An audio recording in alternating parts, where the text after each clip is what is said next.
Snapdragon 8 Gen 4, top standards of production. Definitely stands out. Yeah. No major shortcuts. Reflection-free display. I don't even think about it. If they get it, this would be a big upgrade. Get it now before they pull it from the shelves.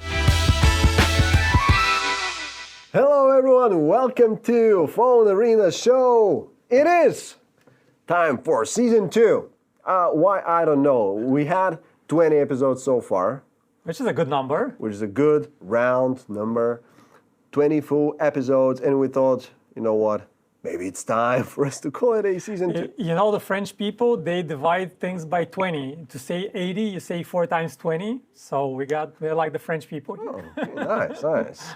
All right, so back at it again with a bunch of new cool things to talk about, and we're gonna start right off the bat. What better topic than this people favorite that we have, which is the S25 Ultra. We start with Galaxy topics. So we're right off the bat, right after the iPhone 16 launch. Yeah. We're jumping to the next big thing, which is coming very soon. Before we start talking about the iPhone 17, we gotta talk a little bit Yes. about a Galaxy, you know. S25 Ultra, this is the S24 Ultra current flagship. It's a really great, awesome, beautiful phone. Really like it. Still holding strong after nearly what? 8 months? 7, 8 months? Yeah, already? it's been a while Yeah. with this phone on the market. And but it's just perfectly like up to date current. It's got the Snapdragon 8 Gen 3. It's still the best camera around, maybe save for some exotic 1-inch sensor phones. Yeah. Maybe, and even those, we're testing those, and just the Xiaomi 14 Ultra is only Pretty solid barely surpassing this one. Right. So it's a great platform, actually. Great for zooming. You have 2 zoom cameras. So what have we learned about the Galaxy S25 Ultra? Will it be better? What's new about it? So what do you know? This one, right? Yes. S24 Ultra, incredibly stylish, trademark shape. You know, those corners that are very sharp. Sharp corners, which is, you know, it immediately stands out. Looks like a passport. It definitely stands out. As soon as you see it, you know that's the Ultra. Yeah. Samsung. Well, now Samsung is ruining all that. Oh, why? Well, apparently some people out there felt that these corners here, like they felt that their palms, the skin on their palms is just so soft and so gentle that the corners here of the S24 Ultra was just too sharp, and it started, you know, creating some pain here in the hands. I kind of get it. Those are sharp corners, and it's a big phone. Maybe, yeah, those soft hands, you know. And yeah, that's been a little bit of a negative feedback out there for the S24 Ultra, which I get it. I mean, yeah, sure, it has. So the next Galaxy S25 Ultra is gonna look just like all the other phones on the market now? Hopefully, maybe not exactly that round. I mean, so the smaller Galaxies, you guys know, the S24, the Plus, they have this type of radius here on the corners, which is way more rounded, softer edges, and the squircle shape. They're not gonna go full round with the new S25 Ultra, but they're still gonna round these corners a little bit more.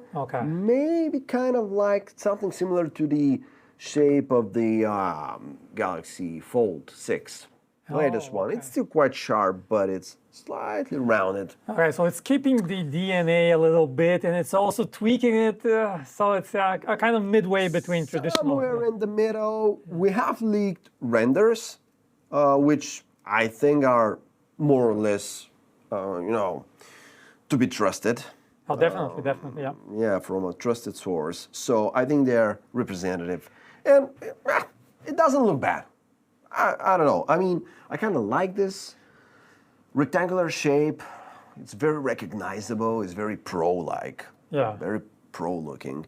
But the new one, I don't know. It also looks pretty good on the leaked renders, at least. So, and it's gonna help with ergonomics a little bit. So, yeah, it's probably a win. And it seems like this new design kind of they go to flat edges, or at least that's what I saw. Yeah. Because they still have these slightly rounded sides. I would say side rather than. And that's on the Ultra, right? Right, Whereas on the does the regular S24 and the Plus have that? No, it's only They're the Ultra, flat, yeah. right? Okay. At least judging by the leaked renders, they're going full flat Okay, I like that. Yeah. for the So metal frame. just like the iPhone, just like the Pixel. Yeah, pretty flat much. sides, yeah. Pretty much, yeah. So they're rounding the corners a little bit, but making the frame flatter. So we'll see what ends up in the end. But yeah, it looks good. It looks good on the renders. Another change in the design, they're probably gonna move the hole for the S Pen from the bottom left here to the bottom right, which is gonna be an unfortunate change for me because I'm a lefty. But for most people out there, it's probably gonna make sense, you know. Use their right hand to eject the S Pen and then just start writing with it. So that's another change there. On the back, the situation seems to be remaining pretty much the same with the layout and the number of cameras. And speaking of the camera, I don't know, but it's gonna be interesting because this thing here, the S24 Ultra, I just now checked our rank list with the camera score, and it's still pretty much holding the top spot again, save for the Xiaomi 14 Ultra and just by 1 point. Right. So this still in the lead. Nice. We'll see what happens with the S25 Ultra. So it's still the old S24 Ultra beats the iPhones and beats the Pixels, which are the big competition. So that's good to see. Good for Samsung. Yeah, at least, you know, based on the camera score here. Right. The new iPhones, they just didn't like leapfrog. No, definitely, yeah.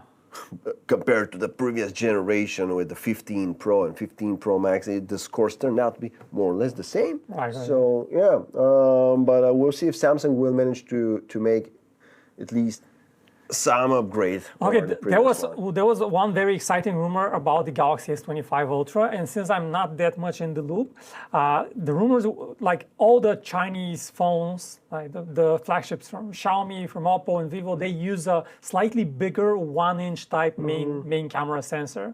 And the rumor was that I heard a couple of months ago that the Galaxy S25 Ultra might also get a 1-inch main camera sensor. What have you read? What do you think the rumors say? Is it really getting it, or is it sticking with that same slightly smaller main camera sensor? About that, I didn't stumble upon any recent information about the camera inch sensor. So if it's gonna be 1-inch, I'm not really sure about that. For sure, like the last several leaks, at least that I checked, did not speak about the camera. But I also saw that about a 1-inch sensor. So we can only hope.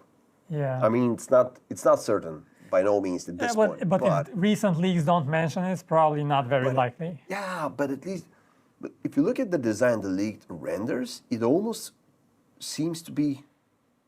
I'm not sure if it's gonna get slimmer than this one, but for sure it's not gonna be thicker. Okay. Yeah. So I'm not really sure where they're gonna, you know, if there's space in here, because those Chinese phones like the Xiaomi, the Vivo that had the 1-inch sensor, they all have tremendous camera bumps. Yeah, they're big phones, big thick phones, and this not so much. It's not that thick, and it doesn't have camera bump almost. Yeah, that's true. That's one of them. Speaking of thickness, I want to throw a wild rumor and something that I think is a possibility. We've been hearing about an iPhone Air of sorts coming very soon. iPhone Air, yeah. The iPhone 17 Slim or Air or whatever they call it. So basically the idea is that Apple is going, like they have the fourth model in their lineup, which is the Plus model. It's not selling very good. So they're trying to tweak things around, do something different. And they're doing a slim phone, an extra slim phone, extremely slim phone. So they tried a small phone, didn't work. Big phone. They tried a big phone, didn't work. And now they're going to try a slim phone. Okay. So I have a different idea about that. I think they should do a regular phone that has extremely good audio, like extremely good loudspeakers. I think people will be buying that, but they're not listening to me. No, they're doing an iPhone Slim Probably next year. So I was thinking that Samsung being Samsung and known for borrowing ideas, can we expect a Galaxy Slim or Galaxy Air in the making anytime soon? Because this thing is pretty huge. You said it's probably not getting any thicker, but this is not a super slim phone. No, it's not. It's a regular, like it's not too thick, but it's regular size and it's heavy. So I will be really curious to see if other companies also jump on the slim phone form factor. I'm interested. Because this is the big new trend in foldable phones. If you see foldable phones, like you use the Huawei Mate XT, that crazy trifold phone. Crazy slim. Crazy slim when you unfold it. 3.6 millimeters when unfolded. It's like, it's like a couple of papers, you stack them together, you get your phone. So that would be something I'm curious to see about Android phones. Also, really quickly, I wanted to ask you, what is it, because I didn't know that, what is it like using your phone as a lefty? How do you find like the button placement a bit weird, or? Not really, no. I think you get used to it very easily. I mean, I don't even think about it, but now that you say it, I guess if you're right-handed, you use your phone, you push these buttons here, and I do because sometimes I pick it up with the right hand, so I use my thumb. Usually you pick it up with the... Yeah, hold it with the left hand, and then operate with the right one like this, or with the thumb here. But if I hold it with the left hand, like I'm using this finger here to push the buttons, basically. Okay. It works, like you adapt pretty easily. It's never been an issue. Okay, cool. I don't want any manufacturer to rethink their phone designs so that they can include left-handed people better. No, we're fine. We're good. Just do it for the mainstream. Yeah. Keep doing what you're doing. Don't care about left-handed people. But now that you mentioned the Ultra Slim, the possibility of a Galaxy Air, it's not going to be called Air for sure because that Apple speak. Yes. Galaxy S25 Slim. Slim edition. Slim edition. SE. Could be the SE Slim edition. There's probably space for that because S24 Ultra is, like, it's not the thickest phone, but it is 8.6 millimeters of thickness. And because we mentioned that before we started here, remember the Galaxy Note 10? Oh, yeah. That was a Galaxy Note phone. The golden age for me. Like this. Golden age, hour glow colors and everything. But that phone, which was the Note, which has always been a big phone. Right, yeah. It was 7.9 millimeters thick. Yeah. So... And it was much lighter too. Yeah. 170 grams. Yeah, this is like now... Feather. Yeah, feather light. Compared to today's things. Definitely. This is 200 something, 240, 230 grams. In that ballpark, yeah. They put some titanium on it, but it didn't work. not much of a change. Yeah. But yeah. One benefit of titanium I found recently is, I'm not sure if I'm imagining, but because I've recently switched to the iPhone Pro series, I usually use a regular baseline iPhone 15. Now I switched to the iPhone 15 Pro. And here on the S24 Ultra, also, I kind of feel that titanium has a bit more grip. So that's one unexpected benefit for me, because with aluminum, my finger just slides a little more, and the phone is not as grippy. And on a couple of occasions, I almost dropped my phone with the aluminum design of the iPhone 15. And with titanium, I feel like it kind of sticks better to the hand. I'm not sure if I'm imagining. Maybe the viewers can comment. Do you have this similar experience if you're using one of those newer phones like the iPhone Pro or the Galaxy S24 Ultra? Do you find them sticking better to your hand? Yeah. Is that a thing? I think it's not because it's titanium. Okay. But maybe it's because just of the finish. Because you can see that this is not as rough and not as matte as the aluminum finishes that they use. Like, here it is. This is the S24 FE, brand new budget phone.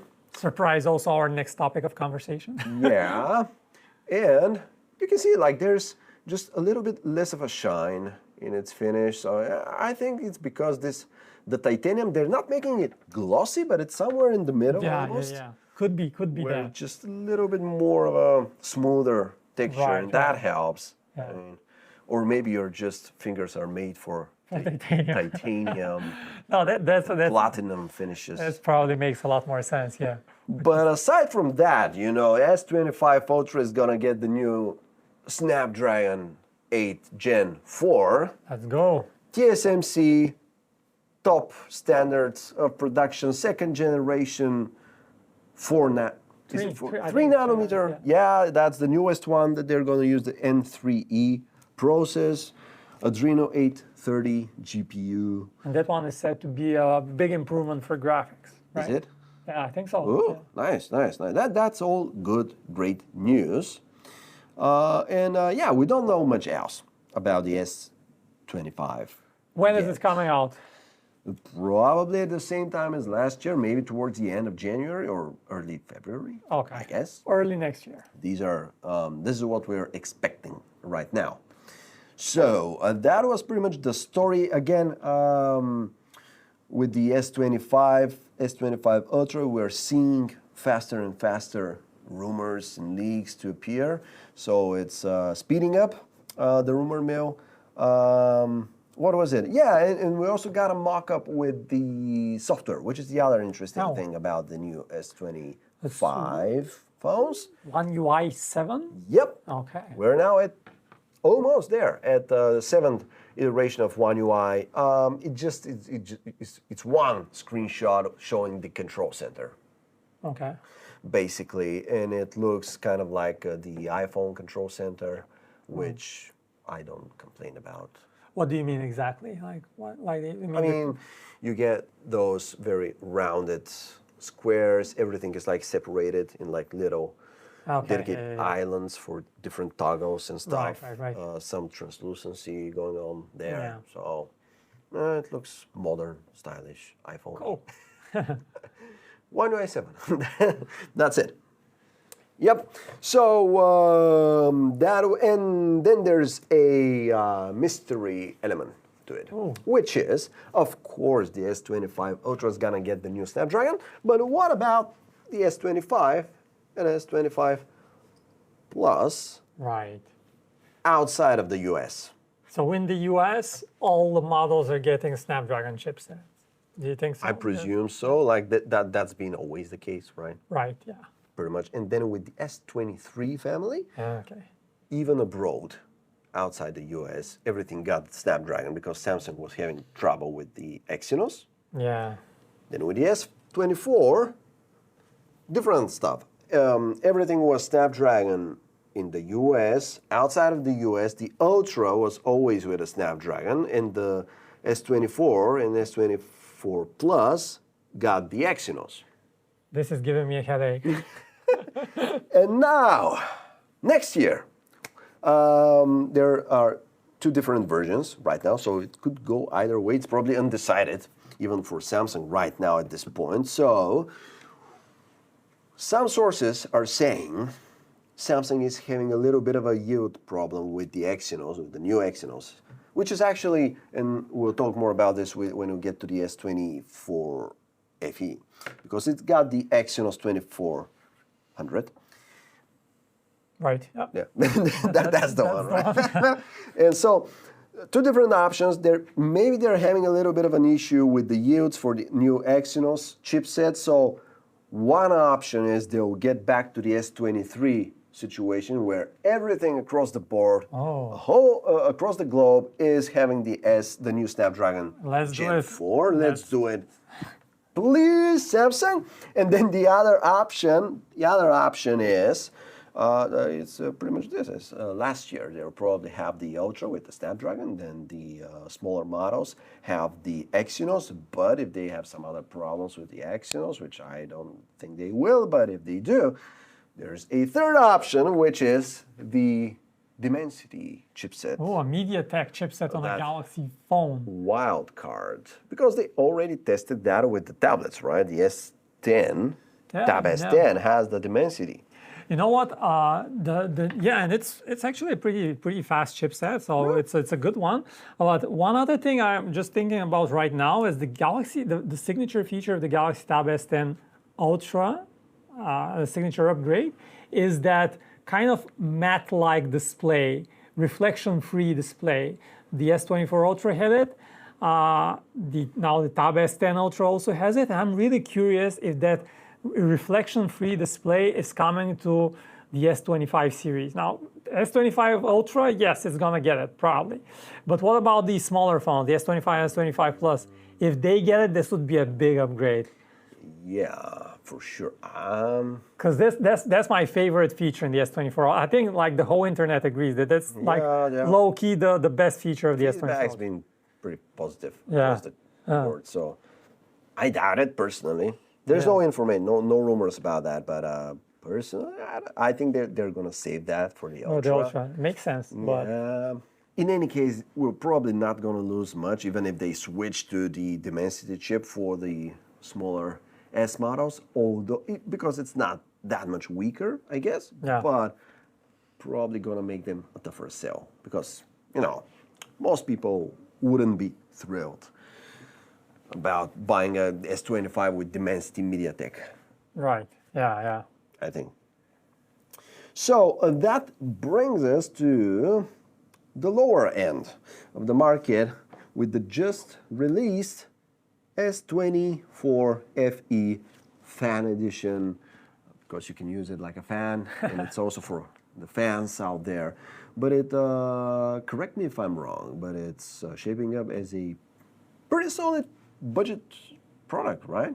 Yeah, to be honest, this is for me was kind of the surprise of the year from Samsung in a way, because we knew that Galaxy S FE something phone was coming, but it's actually a pretty good one. It's a pretty solid one. And just before we started here, we were talking over the differences. You asked me what are the differences between the S24 FE and the S24 Plus. Yeah. And of course, the main difference is the price. The S24 Plus costs $1,000, and this one costs $650. So it's a very big difference in price. It is. But apart from the price, I had to look at the specs and the review and everything just to nail down the few differences in performance and quality between the FE and the S24 Plus. There's really just a few differences.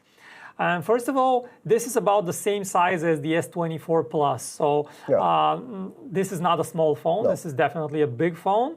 The price is really good. It's a bit higher than the prices for previous FE phones at $650 in the US, but even at launch, you're getting a $100 discount voucher, which basically drops the price to $550, which is very affordable, like mid-range pricing. And you're getting a flagship grade chipset inside. You're getting an Exynos 2400E, which is just very similar to the Exynos chip you get in the Galaxy S24 series abroad. Yeah. So flagship grade chipset. The only difference is the performance core can hit slightly lower frequencies. Yeah. Minor difference in performance. And actually, I was really surprised looking at the benchmarks and just using the phone for a while. It was quite snappy. It has 120 hertz. It runs smoothly. It runs really well. So no real compromise in terms of performance. And even gaming, it's a huge step up from the S23 FE, which had a much slower processor. You could feel that was a mid-tier phone. Here, you feel like you're using a flagship phone, which is pretty impressive. There's a huge difference, right? Because we looked at the benchmarks, and the S23 FE had the Snapdragon 8 Gen 1, which sounds like a flagship chipset. From a few years ago. This thing is almost like, in some cases, double the processing, especially for graphics. For graphics, it's a great phone for gaming, but even CPU performance is getting a pretty big boost. Yeah. And in many ways, this is very close in performance to the flagship model. So here, I think Samsung is doing a move similar to Google. So Google with the A series. The A series is so powerful that it kind of has forced Samsung to also bring this phone, which is a mid-ranger with a powerful performance. And this was the main problem with mid-tier Samsung phones before. So it's a really strong contender. especially if you can get it at around $550, Yeah. which is the current price. It's a great price. So just to point out the differences between the FE and the S24 Plus, I have to look at my notes here because there aren't many. First, you get a slightly smaller battery size. So you get in a 4,700 milliamp hour battery capacity here versus 4,900 milliamp hours on the S24 Plus. You have slightly slower charging. This one gets 25 watts. The Plus model, the flagship, gets 45 watts, a little bit faster. Then you have these screen bezels these are not terrible, but you can definitely see there's a bit of a they're bigger. chin here. They're noticeable. They're not as slim and beautiful as the ones on the S24 Plus. Yeah. But in terms of just the build quality and design, it's a beautiful aluminum glass phone. The colors are, you get fun colors. Youthful, vibrant colors. But you can get it in black or dark gray. Yeah, you also have your standard color options, and you have a 3x zoom camera, which is great for a phone this price range because again, you look at the Pixel 8a, the current $500 phone from Google, it doesn't have a zoom camera. This one has a 3x zoom camera, so it performs great with zooming. When I tested, I noticed slight overheating issues here with some extreme benchmarks, like gaming benchmarks. I noticed this heats up a bit more than others, but if you're just using this regularly, probably you won't notice it. It's not like a systemic issue. No. Just when you put it in under very heavy load, then you can expect. Exactly. Yeah. And finally, the fingerprint scanner is not the ultrasonic one as on the flagship, but it uses a slightly less reliable, slightly slower optical type fingerprint scanner. Not a big issue, you can live with it, but a little bit annoying. That's about it. The screen brightness is a bit lower outside, nothing major. All of that sounds actually pretty good, I think, because you're talking about things which are just slight, I wouldn't even call them compromises, like small downgrades across the board, but there is no major corners being cut here. No, absolutely, yeah. No major shortcuts, just bring the price down, and with little downgrade here and there, they managed to bring the price down dramatically. But overall, it's still just like almost that premium phone, like the feel of it. It's got under display fingerprint sensor. The performance is top notch. The cameras are there, and no major drawbacks. So my question here is for everyone: is this phone a little bit too good? Because it has 120 hertz. Apple, you don't have this. It has pretty much everything. It doesn't have any major compromise. It's got AI. It's got AI also. 8 gigs of RAM. Yeah, it's got everything. And this phone is an easy recommendation if you're looking for just a great phone at a budget price. Check it out. Our full reviews on PhoneArena.com. As always, you can find a lot more details. You can look at the camera samples, check out camera score, battery rankings, everything. Really exciting. Maybe a little bit too good for. You're saying it's too good. It's a little bit too good. Get it now before they pull it from the shelves. Yeah, S24. Before they realize the mistake they've made. Let's put it that way.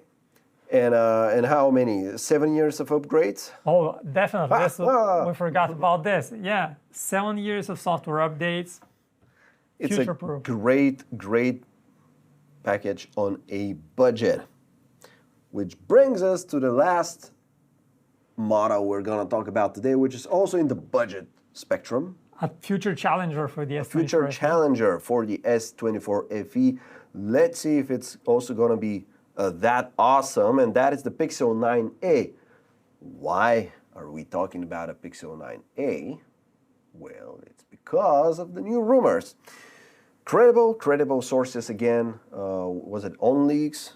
Yeah. OnLeaks saying that Google is going to pull the release and the announcement of the Pixel 9a earlier, so before it tended to be launched in May. Yeah.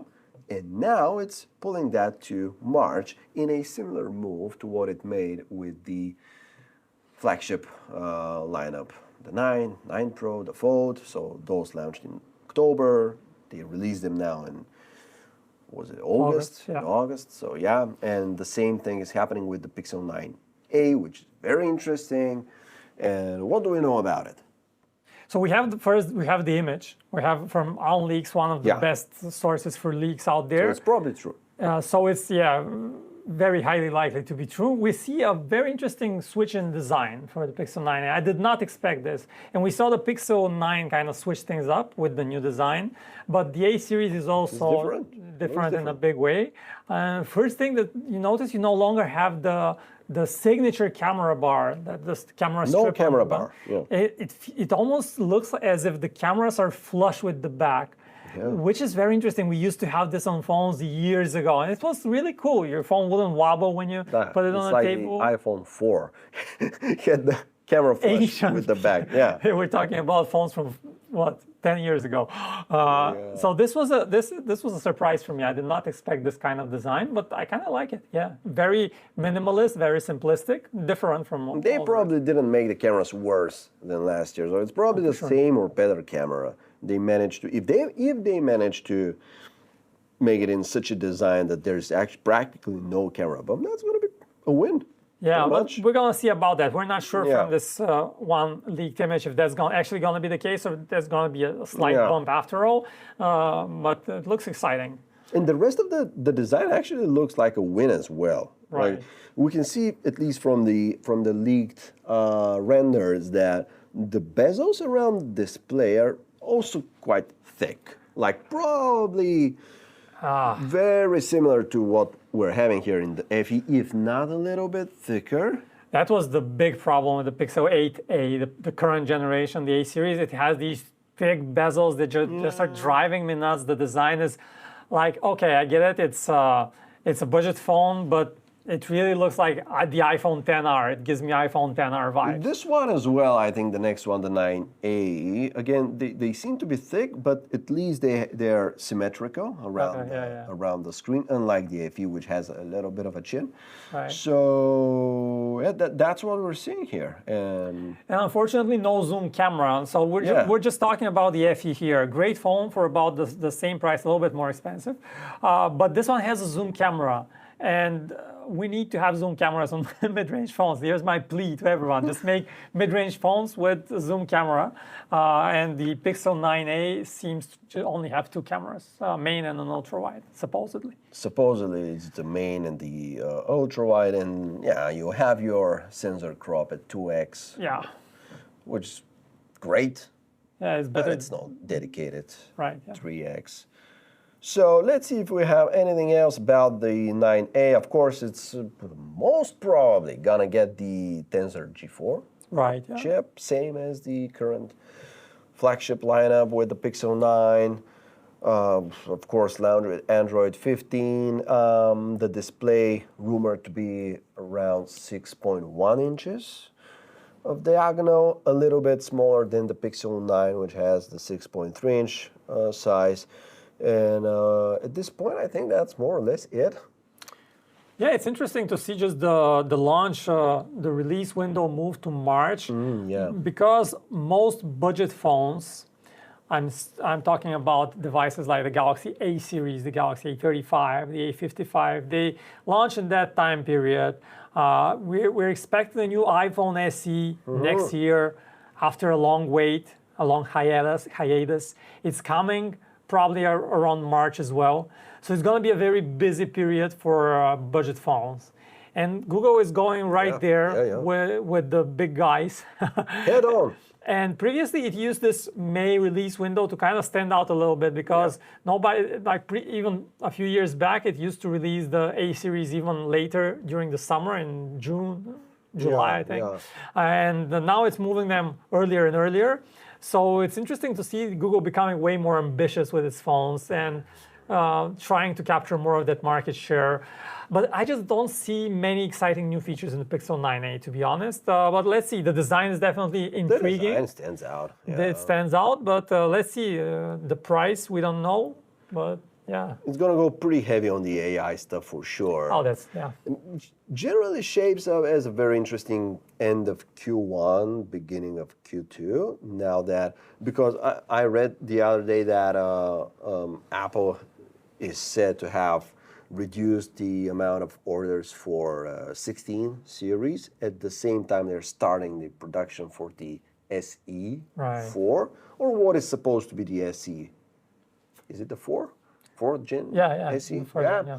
So, and we're expecting that around March, probably April. And this thing, the 9A, is going to go head on against it. So, and it's not every year that we get a new SE as well. So it's going to be dirty. Oh, great for phone lovers, phone enthusiasts. Absolutely. I'm looking forward to those battles. It's going to be very interesting. A lot of comparison in store. So, yeah, I believe that is it all for today, right? We got the rumors for the new S25 Ultra shaping up to be pretty interesting release there, changing a few things, and we'll see if people are going to love it or hate it, because that's the only two emotions we're kind of capable of, loving or hating it. And then the S24 FE, amazing budget product. Get it before they realize the mistake they've made.